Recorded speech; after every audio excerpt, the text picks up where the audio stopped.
Good morning आप सभी लोगों को। मैं math with VK sir YouTube channel पर आप सभी लोग का स्वागत करता हूं। आज होली का त्यौहार है, तो सबसे पहले मैं होली की ढेर सारी शुभकामनाएं और बधाइयां देता हूं आप लोगों को। और आप लोग से निवेदन है कि आप लोग जब भी रंग या गुलाल या होली खेलने का जो तरीका है, आप अच्छे ढंग से रखिएगा ताकि किसी को नुकसान ना हो और किसी को तकलीफ ना हो। हम आप लोग को सीटेट का मैथ जो है पढ़ा रहे हैं, और जिनमें से हमने 3-4 टॉपिक आपको पढ़ाए थे कि प्राकृतिक संख्या क्या होती है, और इसके बाद पूर्ण संख्या क्या होती है, और पूर्णांक क्या होता है। तो आप लोग को ये पता होना चाहिए कि प्राकृतिक संख्या का मतलब हम लोग ये समझ सकते हैं कि जो संख्या को गिनी जा सके, यानी गिनने वाली संख्या हमारी क्या कहलाती है, प्राकृतिक संख्या कहलाती है। हमने आपको बताए थे कि वह 1, 2, 3, 4, 5, 6, 7, 8, 9 डॉट डॉट ऐसी संख्याएं हमारी क्या होती हैं, प्राकृतिक संख्या होती है।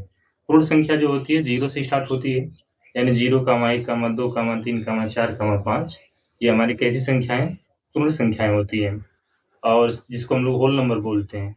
इसी तरह से पूर्णांक पूर्णांक में हमारे क्या आते हैं, धनात्मक आते हैं पूर्णांक, ऋणात्मक पूर्णांक आते हैं, शून्य पूर्णांक आते हैं। ऐसे प्रोसेस में जो आते हैं तो उसको बोलते हैं कि वह क्या है, पूर्णांक होता है। धनात्मक पूर्णांक में आपका 1, 2, 3, 4, 5 डॉट डॉट इनफाइनाइट। ऋणात्मक पूर्णांक में -1, -2, -3, -4 डॉट डॉट इनफाइनाइट, और उसके बाद शून्य पूर्णांक में आपका स्वयं 0 ही आता है। तो ये 3 टॉपिक हमने आपको बताए थे, और मुझे अच्छा लगा कि आप लोग जो है मेरे वीडियो को देखें। आज हम आपको सेकंड वीडियो जो है सेकंड वीडियो में आपका अगला टॉपिक जो है उससे जुड़ा हुआ नंबर सिस्टम से, तो उसको आगे बढ़ाते हैं, आप उसको ध्यान से देखिएगा। चैप्टर हमारा जो चल रहा है नंबर सिस्टम, और ये स्टेट और सीटेट के लिए बहुत काफ़ी इम्पोर्टेंट चैप्टर्स है। छोटे-छोटे प्रश्न यहाँ से जो है बनते हैं, आप उसको ध्यान से देखिएगा। देखिए, पहली टॉपिक हमारी है सम संख्या। आपको वैसे ही मालूम है कि सम संख्या का क्या मतलब होता है। सम संख्या को हम लोग इवन नंबर भी बोलते हैं। सम संख्या का मतलब ऐसी संख्या जिसमें 2 से क्या हो, भाग पूरी जा सके, उसे हम क्या कर सकते हैं, सम संख्या कहते हैं। ये नॉर्मली इसकी परिभाषा है। तो देख लेते हैं हम लोग। सम संख्या इसको बोलते हैं इवन नंबर। 2 से विभाजित होने वाली प्राकृतिक संख्याओं का समुच्चय सम संख्या या सम संख्या सम संख्या का समुच्चय कहते हैं। 2 से विभाजित होने वाली प्राकृतिक संख्याओं का समुच्चय, यानी जितनी भी संख्याएं हैं, अगर वो 2 से विभाजित हो जाए और सबको हम एक जगह कलेक्ट कर दें, तो उसको बोलते हैं कि वह क्या है, आपका सम संख्या का समुच्चय है। तो आपसे पूछा जाएगा कि सम संख्या क्या होता है, कितनी होती है, तो बताएंगे सम संख्या हमारा 2 से स्टार्ट होता है और इनफाइनाइट तक क्या है, जाता है। 2, 4, 6 डॉट डॉट इनफाइनाइट। उसी तरह से दूसरा जो पार्ट हमारा आता है विषम संख्या, जिसको बोलते हैं ऑड नंबर बोलते हैं। 2 से पूर्णतः विभाजित न होने वाली प्राकृतिक संख्याओं के समुच्चय को विषम संख्या का समुच्चय कहते हैं, अथवा वे जो सम संख्याएं नहीं है उसे विषम संख्या कहते हैं।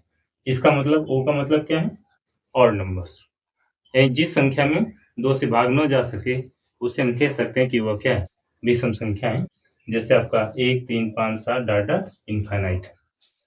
तीसरी टॉपिक हम लोग यहाँ पर देख पाते हैं अभाज्य संख्या या रूट संख्या। रूट संख्या कोई पूछता है तो डायरेक्टली उसमें लोग फंस जाते हैं, क्योंकि रूट संख्या पहली बार या बहुत ध्यान नहीं देते हैं लोग, ज्यादातर अभाज्य संख्या ही देखते हैं। तो अभाज्य संख्या रूट संख्या को हम लोग क्या बोलते हैं, प्राइम नंबर बोलते हैं। वे पूर्ण संख्या जिनके स्वयं और एक के अतिरिक्त कोई भी गुणनखंड न होते हैं उसे हम अभाज्य संख्या कहते हैं। यानी ऐसी संख्याएं जिनमें वे पूर्ण संख्याएं जिनमें स्वयं, यानी जो संख्या हम लेंगे वह संख्या होगी, और उसका जो गुणनखंड होगा यानी एक जो होगा वह आपका एक के अतिरिक्त कोई दूसरा गुणनखंड आपका नहीं प्राप्त होगा। तो ऐसी संख्याओं को बोलते हैं कि वो संख्या क्या है, अभाज्य संख्या है। इसे हम पी से प्रदर्शित करते हैं, और पी ही हमारा क्या है, प्राइम नंबर्स है।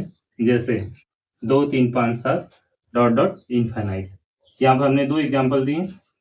तो 2 का गुणनखंड जैसा आप ये समझ पाते हैं कि जिनके स्वयं क्या होने चाहिए, स्वयं और एक के अतिरिक्त कोई दूसरा गुणनखंड न हो, उसे बोलते हैं कि वह रूट संख्या या अभाज्य संख्या होती है। जैसे 2 है तो 2 का पहला गुणनखंड क्या होगा, 1 होगा, और दूसरा गुणनखंड आपका 2 होगा।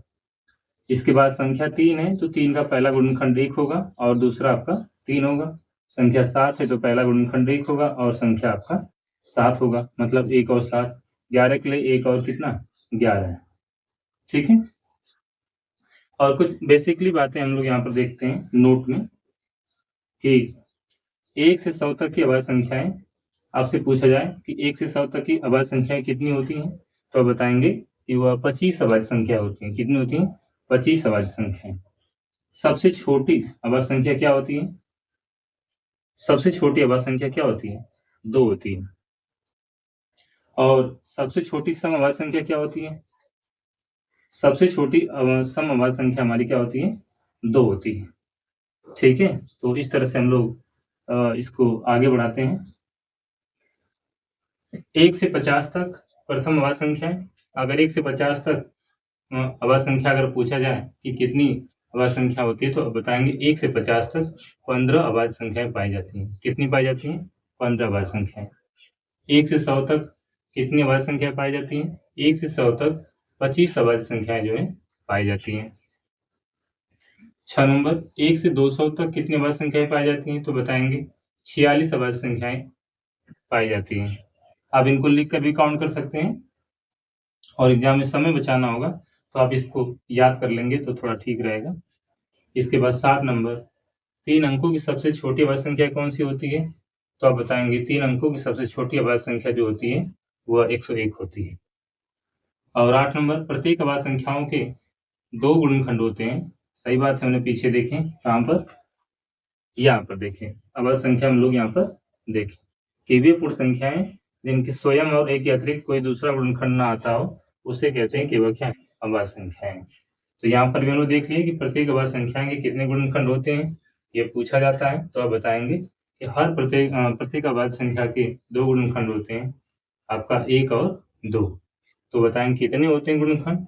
2। इसके बाद जुड़वा या अभाज्य संख्या, ट्विन प्राइम नंबर जिसको बोलते हैं। यदि 2 अभाज्य संख्याओं के बीच 2 का अंतर हो, 2 अभाज्य संख्याओं के बीच 2 का अंतर हो तो दोनों संख्याएं जुड़वा अभाज्य संख्याएं कहलाती हैं। ध्यान रखना कि ऐसी संख्या जिनमें यानी 2 अभाज्य संख्या ऐसी होनी चाहिए जिनमें दोनों का अंतर क्या हो, केवल मात्र 2 पाया जाए, तो उसे बोलते हैं कि वह जुड़वा अभाज्य संख्याएं कहलाती हैं, ट्विन प्राइम नंबर्स कहते हैं। जैसे 3 और 5 है तो 3 और 5 में 2 का अंतर है, 5 और 7 में भी 2 का अंतर है, 11 13 में भी 2 का अंतर है, 17 और 19 में भी 2 का अंतर है, 29 और 31 में भी 2 का अंतर है, 41 और 43 में भी 2 का अंतर है, 59 और 61 में भी 2 का अंतर है, 71 और 73 में भी 2 का अंतर है। ऐसी बहुत सारी संख्याएं आपसे क्या है बनाई जा सकती हैं और पूछी जा सकती हैं। काफी इंपॉर्टेंट है कि जुड़वा अभाज्य संख्या क्या होती है। ऐसी अभाज्य संख्याएं जिनमें 2 का अंतर पाया जाए उसे हम लोग जुड़वा या अभाज्य संख्या कहते हैं। इसके बाद आपका आता है भाज्य संख्याएं, जिसको हम लोग कंपोजिट नंबर्स बोलते हैं। ऐसी संख्याएं जो एक और स्वयं के अलावा किसी भी दूसरी संख्या से विभाज्य हो जाए उसे भाज्य संख्याएं कहते हैं। जैसे आपका 4, 6, 8, 10, 12 इत्यादि। तो 4 आपका 2 से भी कट जाएगा, 1 से भी कट जाएगा और स्वयं से भी कट जाएगा। 6 आपका 1 से भी कटेगा, 2 से भी कटेगा, 3 से भी कटेगा और 6 से भी कटेगा। उसी तरह से 8 के लिए अगर देखें हम लोग, 8 वाला जो नंबर है उसमें 1 से कटेगा, वो 2 से कटेगा, 4 से कटेगा और स्वयं से भी कटेगा। ठीक है, उसी तरह से आपका 10 आ जाता है तो 10 की अगर बात करते हैं तो 1 से कटेगा, 2 से कटेगा, 5 से कटेगा और 10 से कटेगा। 12 को अगर हम लोग निकालते हैं तो 12 में 1, 2, फिर 3, 4, 6 और इसके बाद 12। तो इस तरह से इनके गुणनखंड हम लोग निकाल सकते हैं कि ऐसी संख्याएं जो एक और स्वयं के अलावा किसी भी दूसरी संख्या से विभाज्य हो जाए उसे हम लोग भाज्य संख्याएं कहते हैं। जैसा कि यहाँ पे 4, 6, 8, 10, 12, इसके बाद 14 तो 15, इस तरह से बहुत सारी संख्याएं हम लोग देख सकते हैं। अब वहां पे सम और विषम की बात करेगा तो फिर उसके हिसाब से हम लोग निकालेंगे। तो आप लोग जो है इस टॉपिक को थोड़ा सा ध्यान से देखिएगा और अच्छा लगेगा तो आप कमेंट बॉक्स में कमेंट करके आप जरूर बताइएगा। हम आगे इस वीडियो को जारी रखेंगे बनाने के लिए, ठीक है। और काफ़ी इम्पोर्टेंट टॉपिक है, हम लोग धीरे-धीरे जो है उसको कवर करेंगे। अगर अच्छा लगेगा तो आप सराहना कीजिएगा। Thank you.